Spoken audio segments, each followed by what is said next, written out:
Shalom, puji Tuhan, Bapak Ibu Saudara dikasihi Tuhan. Renungan firman Tuhan hari ini berjudul Berkat Generasi. Kita akan membaca dari kitab 2 Tawarik 22 ayat 2 sampai 4. Ahazia berumur 42 tahun pada waktu ia menjadi raja dan setahun lamanya ia memerintah di Yerusalem. Nama ibunya ialah Atalia, cucu Omri. Ia hidup menurut kelakuan keluarga Ahab karena ibunya menasehatinya untuk melakukan yang jahat. Ia melakukan apa yang jahat di mata Tuhan sama seperti keluarga Ahab. Sebab sesudah ayahnya mati mereka menjadi penasehat-penasehatnya yang mencelakakannya. Ahazia adalah seorang raja yang jahat. Tetapi ketika ia meninggal, ia masih dihormati sebab ia adalah cucu dari Yosafat, yaitu raja yang baik dan mencari Tuhan dengan segenap hati. Tertulis di ayat yang ke-9. Lalu ia mencari Ahazia. Ahazia tertangkap ketika ia bersembunyi di Samaria. Ia dibawa kepada Yehu lalu dibunuh, tetapi dikuburkan juga karena kata orang dia ini cucu Yosafat yang mencari Tuhan dengan segenap hatinya. Dari keluarga Ahazia tidak ada lagi yang sanggup memerintah. Dari kisah ini kita bisa melihat bahwa karakter baik dan kebaikan dari orang tua bahkan nenek moyang akan berimbas kepada anak cucunya. Anak cucu kita bisa mendapat perlakuan baik karena apa yang kita lakukan. Namun walaupun demikian, hendaklah kita sendiri berharap kita dihargai bukan karena nenek moyang kita. Berharaplah untuk dihargai, dihormati oleh karena kita sendiri hidup dalam kebenaran dan menjadi orang yang takut akan Tuhan. Karena hal itu jauh lebih baik daripada dihargai karena nenek moyang kita orang baik. Lagi pula tidak semua orang mengenal nenek moyang kita, bukan? Jadi kita berkarakter baik dan hidup dalam kebenaran, maka orang akan menghargai kita. Sekalipun demikian, janganlah hidup dalam kebenaran karena ingin dihargai. Hendaklah kita memiliki karakter yang baik karena Tuhan, bukan karena ingin dihargai. Dihargai dan dihormati itu merupakan respon positif dari orang lain yang tidak bisa kita harapkan dan tidak bisa kita tuntut, dan itu otomatis akan muncul karena melihat kehidupan kita.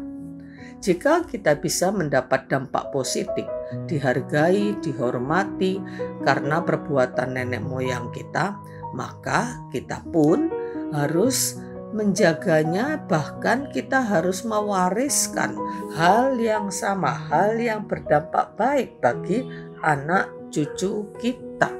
Jangan seperti ibu dari Ahazia, yaitu Atalia, yang dikatakan mengajarkan hal yang jahat kepada anaknya.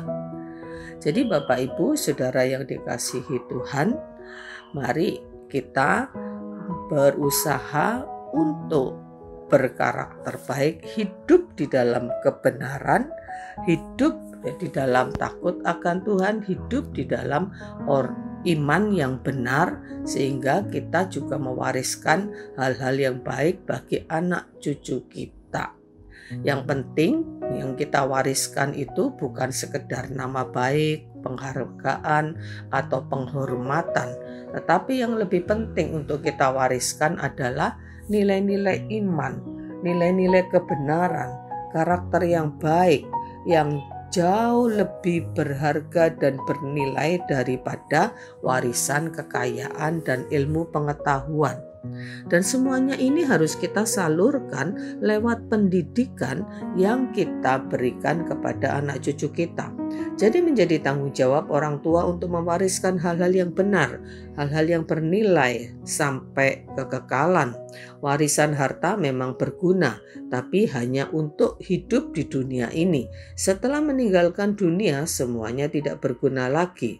Bahkan sekalipun orang tua tidak dapat mewariskan harta tidak menjadi masalah. Karena jika orang tua itu hidup di dalam kebenaran dan mewariskan iman dan kebenaran, maka anak cucunya tidak akan kekurangan berkat jasmani.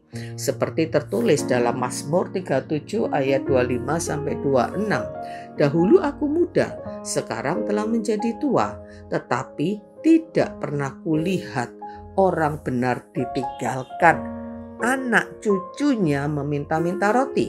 Tiap hari ia menaruh belas kasihan dan memberi pinjaman, dan anak cucunya menjadi berkat. Jadi anak cucu orang benar tidak akan ditinggalkan oleh Tuhan.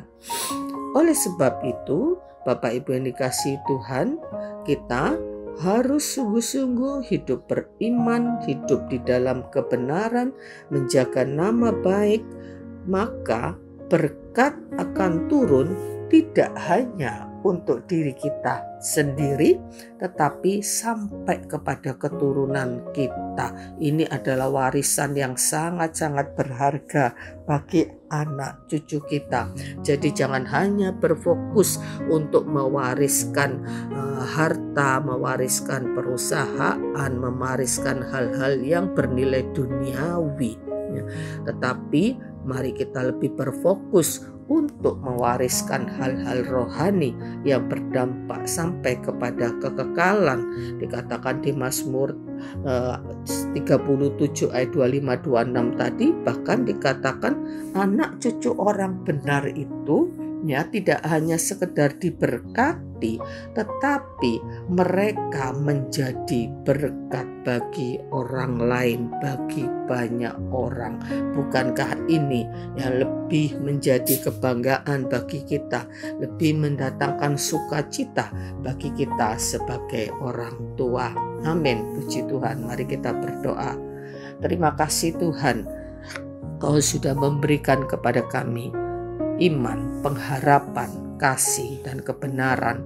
Tolong kami Tuhan, untuk kami sungguh-sungguh memperkaya diri kami dengan hal tersebut, supaya kami bisa mewariskan hal itu kepada anak cucu kami, karena kami boleh menyadari bahwa itu lebih bernilai daripada sekedar warisan hal-hal duniawi. Terima kasih Tuhan, pimpin hidup kami untuk menjadi orang tua yang benar di hadapan Tuhan, yang menjadi berkat bagi anak cucu kami. Terpujilah namamu Tuhan, dalam nama Yesus kami berdoa. Amin. Puji Tuhan, Tuhan memberkati.